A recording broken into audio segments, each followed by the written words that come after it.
Big Hollywood split, a power couple, Clint and Dina Eastwood. She just filed for a legal separation after 17 years of marriage. The couple seemed in love and happy. But now Dina has filed for separation from Clint. Clint Eastwood has lived 95 years in the spotlight. But behind the awards, the scandals, and the rumors is a love life more dramatic than any movie he's ever directed. I started to say no, and I was looking around for Gregory Peck, and my wife nudged me and said, "Go ahead, you can do it for him." And I was, boom! You were on. I can't remember what it was at the time. I was having a small attack. Hollywood remembers the gunslinger, the icon, the legend. But Clint remembers the women. 6 women who shaped him. 6 women who broke him. 6 women he could never outrun, no matter how many roles, romances, or reinventions came after. These weren't tabloid headlines. These were chapters that rewrote the course of his entire life. So why these 6? What made them unforgettable? And why, even now, does Clint admit they still haunt him? Settle in, because you're about to enter the most emotional, complicated, and untold part of Clint Eastwood's story. Maggie Johnson. Maggie Johnson is where you need to start if you want to know the roots of Clint Eastwood's life. The place where all the later chaos, love, and betrayal began. She was his first wife, the lady who quietly kept together the beginnings of his fame and his family, even though he was known for being impossible to control. It all started in May 1953. Maggie was still a student at UC Berkeley and lived in her sorority home. Clint had just gotten out of the military and was still trying to figure out what to do with his life. He wasn't thinking about marriage at all. Even though Maggie already had a boyfriend, a buddy set up a blind date for them in San Francisco. When she stepped down the steps of her sorority home and saw Clint turn around, the first thing that sprang to mind was a simple but telling, "Wow." He was tall, good-looking, and sure of himself. There was an instant connection, and the two started dating soon after. They got along right away, but Clint didn't seem really devoted. He was seeing other ladies even before he arrived to Los Angeles. One of them lived in Seattle and had a daughter named Lori Murray, who was put up for adoption without his knowledge. When Maggie married him in December of that year, she had no idea about this secret part of his life. Clint Eastwood and Maggie Johnson got married just a few months before Lori was born. The Christmas lights were glittering, and the air was full of promise for the future. The marriage was tumultuous from the start. Clint would later say that their first year together was horrible, since he didn't like being tied down. Many people say that Maggie put up with more than most ladies would. She heard rumors about his affairs, and acquaintances remembered her even asking him directly if he was cheating. Clint frequently finished the talks by brushing aside the doubts with hazy reassurances and half-truths. By 1959, the rumors had become more real. Clint and stuntwoman Roxanne Tunis started a long, covert relationship. The romance lasted more than 10 years. In 1964, Roxanne gave birth to Kimber, Clint's second daughter, while he was still married to Maggie. People didn't know about Kimber for a long time. There has always been disagreement about whether Maggie knew the whole truth at the time. It's evident that the marriage was under a lot of stress, and Maggie kept a lot of it to herself. Even though they cheated on one other, Clint and Maggie made their own family. Kyle, their son, was born in 1968, and Allison, their daughter, was born in 1972. They wanted to raise their kids away from the bright lights of Hollywood, so they chose Carmel by the sea as their getaway. While Maggie took care of the kids, Clint built and planned a house there. It looked like the perfect family on the outside. But below were long silences, fights, and the awareness that Clint's wandering eye was never far away.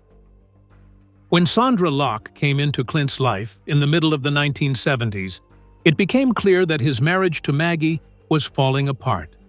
Their Carmel home, which had previously been a symbol of their ambitions, became a location where there was a lot of stress. Maggie had to deal with the difficult truth that she was both a wife and a bystander in a marriage where Clint was getting further away. The marriage was at its breaking point by 1979. Clint and Maggie broke up, and their divorce was complete in 1984. At the time, the settlement was said to be $25 million, which was a huge amount. Even after the legal links were broken, the two were still connected by their kids. Allison subsequently said that even though they were divorced, family always came first for both parents. Maggie made sure the kids never felt like they had to choose between them by keeping Clint near enough to be a part of their life. But the hidden kids brought something more to Clint's story with Maggie. Laurie Murray was born in February 1954 and adopted soon after. She didn't see Clint again until she was in her 30s. Kimber, who was born in 1964 to Roxanne Tunis, was another reminder of the two lives Clint led while he was married. We still don't know how Maggie learned about these secrets, but the fact that they exist makes her life as his wife even harder. Maggie Johnson stayed quiet through it all. She never went public with her anger, and she never attacked Clint in the news. She was busy parenting Kyle and Allison, developing her own life, and keeping a complicated relationship with Clint. Clint himself said at different times that he needed space in his marriage, and Maggie knew this in her own way. It's impossible to say if that knowledge made the marriage easier or harder, but it changed the way they interacted with each other for the whole time they were together. Even after he started new relationships, Maggie's patience and strength stayed with him. Maggie was the one constant in Clint's life, the one thing that kept him grounded during his early years. Her bravery and dignity in the face of treachery say as much about Clint as they do about her. There are many ways in which her tale is also his. What if the woman Clint Eastwood treated as his safe beginning was also the one who held the deepest secrets of his double life? Sondra Locke. Sondra Locke was the one woman who would remain etched in Clint Eastwood's mind forever.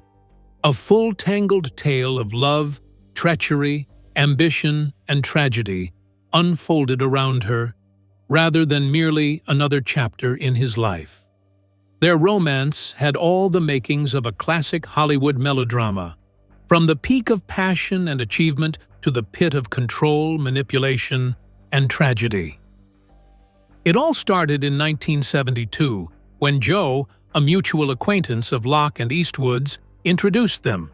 Gordon Anderson was Locke's spouse during that period, her closest confidant since youth. Due to Anderson's sexual orientation, their marriage was just platonic. Still, they were technically married for the rest of her life. Because of her advanced age, Locke was not cast in Clint Eastwood's Breezy, but the flame between them remained unquenched by the rejection. Their attraction had already begun to take hold when Eastwood cast her as the outlaw Josie Wales in 1975, just a few years later. Their collaboration flourished rapidly in the workplace. Locke co-starred with Eastwood in 6 of his films, including The Gauntlet, Every Which Way But Loose, Bronco Billy, Any Which Way You Can, and Sudden Impact. Their relationship appeared unbreakable in those formative years. Locke recalled Eastwood once telling her that he had never been faithful to a woman before, because he had never truly been in love, and then half-jokingly crying that she had made him monogamous. She gave him her faith. She even took a pay cut for Josie Wales simply for the chance to work with him. Convinced that their connection was real, they built a life together, moving through homes in Sherman Oaks, Bear, Northern California, and Carmel. The Bear Mansion, which Eastwood bought for her, became her pride as she redecorated it into what she thought was their shared space. On the surface, it looked like a partnership destined to last. But beneath the surface, shadows of control and tension had already begun to form. Locke wanted more than to be Eastwood's on-screen partner. She dreamed of directing, of making her own mark in Hollywood beyond his shadow. Yet, she claimed Eastwood discouraged her from working with anyone else and grew uneasy at the thought of her being too independent. Her directing projects such as Rat Boy in 1986 and Impulse in 1990 were supported by him in name, but often met with creative friction. She later revealed that Eastwood persuaded her to undergo 2 abortions and a tubal ligation because he supposedly did not want more children, though he denied coercing her and said the decisions had been hers alone. In the late 1980s, their relationship's fissures had grown into full-blown schisms. Locke felt increasingly excluded, with Eastwood spending more time in Carmel while she remained in Los Angeles, growing lonelier by the day. The final breaking point came in April 1989. While she was working on Impulse, Locke returned home to find the locks on the door changed and her belongings placed in storage. Alongside this came a legal letter from Eastwood's lawyers, pointedly addressing her as Mrs. Gordon Anderson, a reminder that she was still legally married to her platonic husband. The shock was too much for her, and she fainted when she realized she had been shut out of what she believed to be their home. The fallout was brutal. Locke filed a palimony lawsuit in 1989, claiming she had endured humiliation and distress and demanded support, property, and her share of what they had built together. A year later, the case was settled out of court. Eastwood set up a Warner Brothers development and directing deal for her worth $1.5 million, awarded her the Bear home, provided $450,000 in cash, and arranged monthly support. In exchange, she dropped the palimony suit, but Lockwood later claimed the Warner Brothers deal was a sham. She alleged that Eastwood had orchestrated it in a way that ensured her projects would never move forward, effectively silencing her under the guise of opportunity. She said every pitch she brought was turned down deliberately. In 1995, she sued him again, this time for fraud and breach of fiduciary duty. A year later, they settled once more. The details kept under wraps. The emotional and professional damage was irreparable. After Impulse, Locke's directing career never regained momentum. The bitterness of her relationship with Eastwood seemed to cast a permanent shadow over her ambitions. While locked in legal battles, she also fought a devastating war against breast cancer. She underwent a double mastectomy and chemotherapy, describing how the stress of her toxic relationship with Eastwood had ravaged her health. She later revealed that Eastwood never reached out to her during her illness, a silence that cut deeper than any legal fight. Locke eventually put her pain into words in her autobiography, The Good, the Bad, and the Very Ugly. In it, she admitted that her greatest regret was not leaving Eastwood sooner. She wished she had recognized the manipulation, the false promises, and the control for what they were. In hindsight, she said she could have spared herself years of suffering by cutting their story in half. Sondra Locke passed away in 2018 at the age of 74 from cardiac arrest linked to breast and bone cancer. Despite everything, she left her estate valued at around $20 million to Gordon Anderson, the man who had been her platonic husband and companion for life. It was a final act of loyalty, closure in a life marked by betrayal. As for Clint Eastwood, his story moved on, but the memory of Sondra Locke remained a scar. Their love had started with promise and passion, but it unraveled into lawsuits, bitterness, and heartbreak. For all his romances, Locke was the one woman who stood apart, not because she brought him peace, but because she left behind a storm he could never quite escape. Before fame, scandals, and Hollywood heartbreak, there was Maggie. But why does Clint still speak of her with a mixture of guilt and nostalgia over 70 years later? Roxanne Tunis and Jocelyn Reeves. Two ladies in particular showed how complicated and secretive Clint Eastwood's love life was. Though they entered his life at vastly different periods, Roxanne Tunis and Jocelyn Reeves both left him with children and some wild tales. In 1959, filming on Rawhide commenced. Tunis worked as an extra and stunt woman, while Eastwood was a budding TV star who was still married to Maggie Johnson. Jack Watson Scheck Jr. was also Tunis' husband at the time.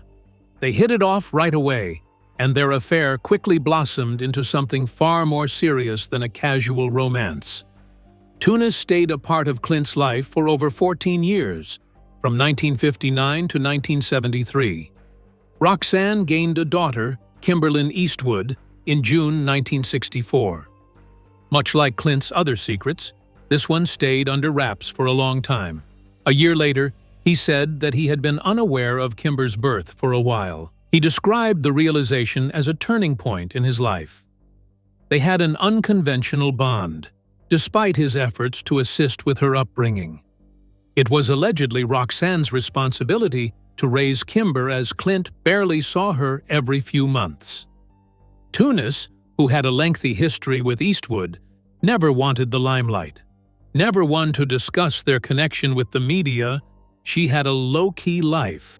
After some time, she settled in Denver, Colorado, and began teaching and practicing meditation. Their daughter Kimber revealed that Clint was equally upset as she was when she passed away in June 2023 following a brief illness. Despite the distance and secrecy, their connection remained unbroken. At long last, Kimber made her way into Hollywood, but in her own unique fashion. She raised a family and established her own identity apart from her famous father while juggling a profession as a makeup artist, actress, and producer. Another chapter started while the one in Tunis faded into memory. Clint met Jocelyn Reeves in the mid-1980s, but he was still legally married to Sondra Locke at the time. At Clint's restaurant Hog's Breath in Carmel by the Sea, their paths met. She was a flight attendant. While the precise year of their first meeting is a matter of some debate, most accounts put it somewhere between 1984 and 1986. While Clint's connection with Locke was a public spectacle, his involvement with Reeves was more private. She raised her children incognito, avoiding the limelight. Still, two of Clint's most famous offspring were born of their affair. The births of Scott Clinton Eastwood and his sister Catherine Ann occurred on March 21, 1986, and February 2, 1988, respectively. Although Clint and Reeves kept their relationship under wraps, their children inherited both the honor and the responsibility that came with their father's name. Scott has spoken publicly about his upbringing, explaining how he was hauled to film sets and how he took odd jobs all throughout the industry.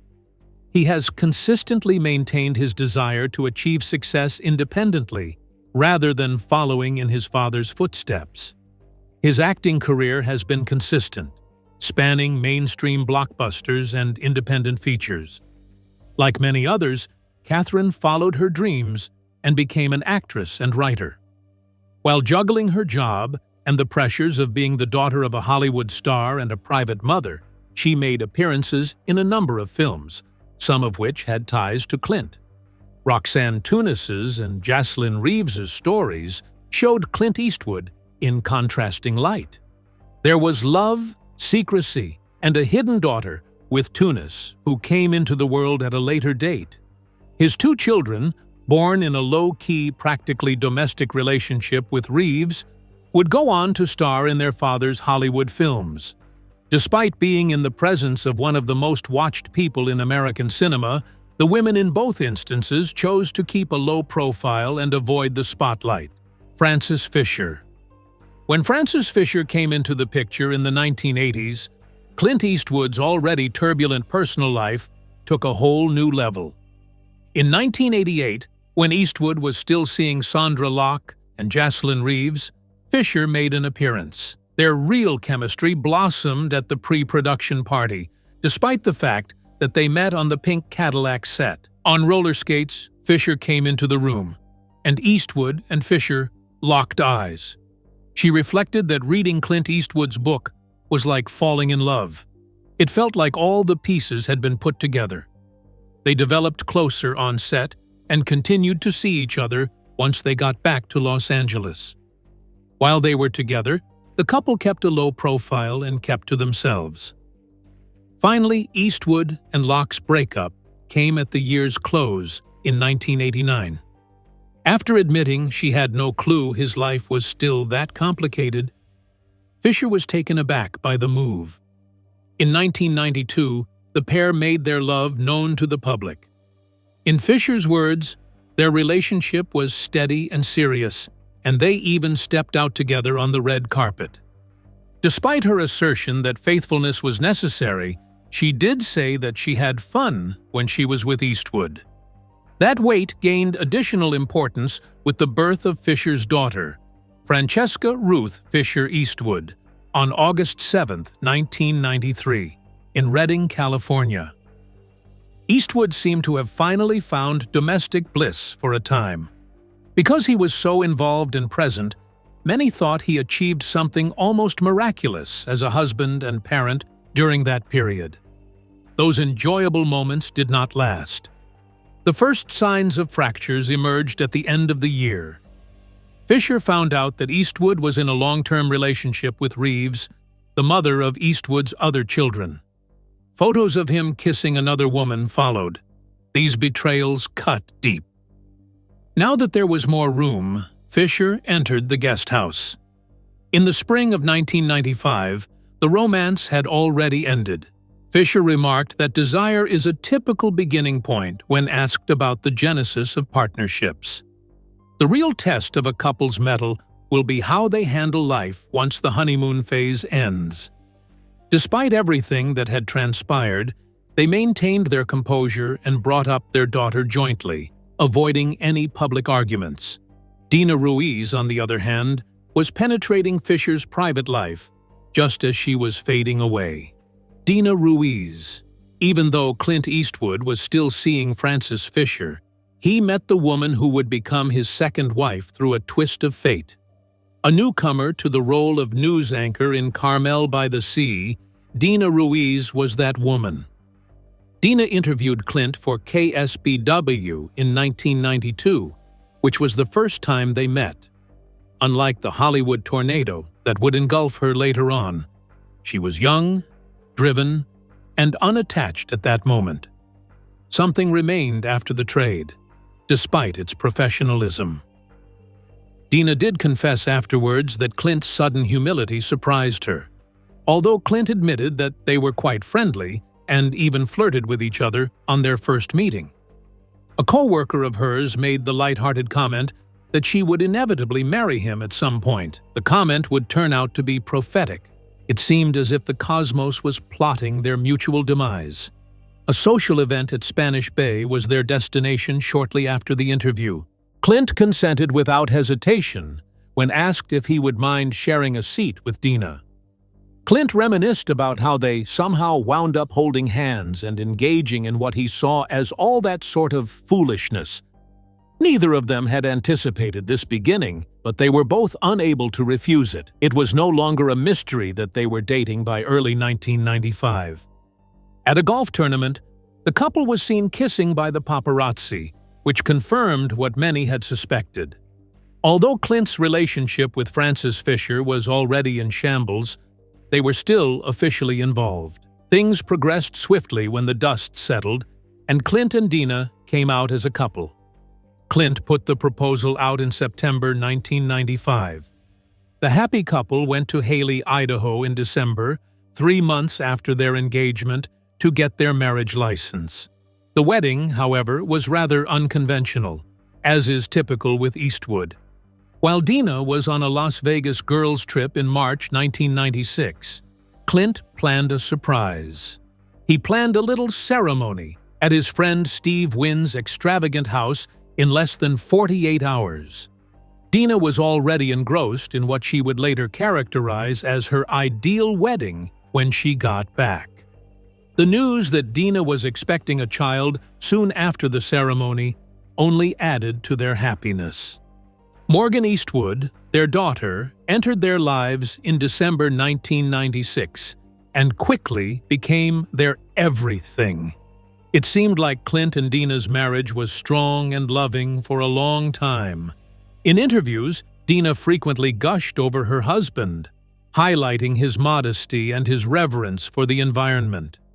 She characterized Clint as the most unassuming man she had ever encountered in an interview with Carmel magazine published in 2007.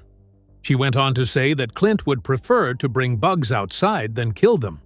St. Francis of Assisi was her loving moniker for him. From the outside looking in, they seemed like an improbable yet lasting couple. The iconic Hollywood actor and the younger newscaster who adored him on both sides. A rarity in the frequently tumultuous world of celebrity weddings, Dina frequently mentioned that the longest they had ever been apart was only approximately 10 days. Yet, by 2012, weaknesses started to emerge. Mrs. Eastwood in Company, Dina's reality show that year, followed her interactions with Morgan and Francesca, her stepdaughter. Clint made rare appearances, and that was on purpose. In private, he was fuming over the undertaking. According to his friends, he believed the show violated his values and exposed his intimate side.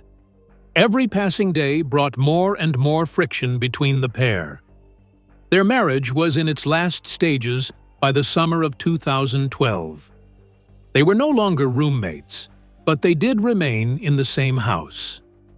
As Dina felt the burden of everything, she sought solace from a long-lost friend, the basketball coach Scott Fisher, who had just returned from Australia following his own divorce. Their connection, Dina maintained, was merely friendly. However, Erica Fisher, Scott's ex-wife, was not convinced. Erica contacted Clint on her own accord, out of a mix of skepticism and worry. Clint and Erica started dating in early 2013, which caught Dina off guard. Dina felt compelled to act upon the revelation. She asked for shared custody of Morgan and financial support from her husband when she filed for a legal separation in September 2013. She officially requested a divorce 1 month later, stating that she and her husband could not be reconciled. But Dina never let resentment characterize her, even though she endured a great deal of pain. She openly defended Clint and asked his admirers to refrain from trash-talking him. He was praised as a wonderful, good-natured, and smart individual by her on Twitter. Dina's regard for Clint was unfaltering at the conclusion. She still managed to see the compassion in the man the world regarded as a supermodel of Hollywood, even when she was crushed. Christina Sandera. After experiencing more love stories than a dozen Hollywood screenplays could contain, Clint Eastwood finally crossed paths with Christina Sandera. But something was off with this chapter. Neither Christina nor any of her co-stars in Eastwood's films were starlets seeking celebrity. She worked as a hostess at the Mission Ranch Hotel, which he had purchased in 1986 and had invested millions into. After restoring it, Eastwood transformed the ranch in Carmel into an idyllic seaside home. But he did confess that he wasn't the sort to play the role of the manipulative owner. According to him, he wasn't the type of host who would be jovial. Because of this, his unexpected attraction to Christina was all the more shocking. This wasn't about the scandals, paparazzi frenzy, and tumultuous affairs that had characterized Clint's life up until they met, even though he was in his mid-80s at the time. A sense of stability, friendship, and ease were at the heart of this. His popularity didn't captivate Christina, who remained grounded in private. Carmel by the Sea is a little town where Clint formerly served as mayor, and she fit right in with his low-key culture. As they cobbled together a life centered around sunsets on the beach and home-cooked meals rather than red carpet events. Nonetheless, she remained steadfastly by his side whenever the need arose. Clint took Christina to the 2015 Oscars as his date, marking their first major public appearance together. With the unexpected lady at the center of attention, the iconic director's American Sniper, which was nominated for 6 Oscars, including Best Picture, took center stage. They were photographed strolling through the grocery store together the previous year, evidence that the new connection between Eastwood and his girlfriend wasn't just a passing fancy. Christina became an unassuming yet steadfast companion to him over the years. She was there with him in 2016 as he proudly presented another part of his legacy at the Directors Guild of America's special screening of Sully. They strolled hand in hand the next year at the Cannes Film Festival, an extraordinary glimpse into Eastwood's personal life on a global platform. The most striking aspect, perhaps, was the way Christina was integrated into Clint's infamously complex family. Due to a history of complicated relationships, a huge number of children from various partnerships, and exes who are still involved, the Eastwood clan is quite large. The reception of Christina, however, appeared to be unobtrusive. She made an appearance at Clint's 2018 film, The Mule's premiere, joined by Clint's first wife, Maggie Johnson, and their children and granddaughter. Their mere being side by side conveyed a great deal. In 2020, when Clint's 91st birthday drew near, the Eastwoods prepared a modest, low-key party. Despite Clint's aversion to birthdays, Scott Eastwood claimed that the intention was to have a low-key family gathering with an unexpected cake. Just from that, one could tell what kind of man he had become into. An icon who could still hold the attention of millions, but who reveled in the serenity of home and the love of a selfless lady who wanted nothing more than his undivided attention. We regret to inform you that Sandera passed away in July 2024 at the age of 61. Even though Christina Sandera doesn't have Clint's other loves' tabloid histories, that's partly what makes her such a memorable character in his story. Now it's your turn. Which woman on this list surprised you the most? Tell us in the comments. If you enjoyed this deep dive into Hollywood's untold stories, hit like, share, and subscribe so you never miss another reveal. Thanks for watching, and stay tuned for the next chapter behind the legends.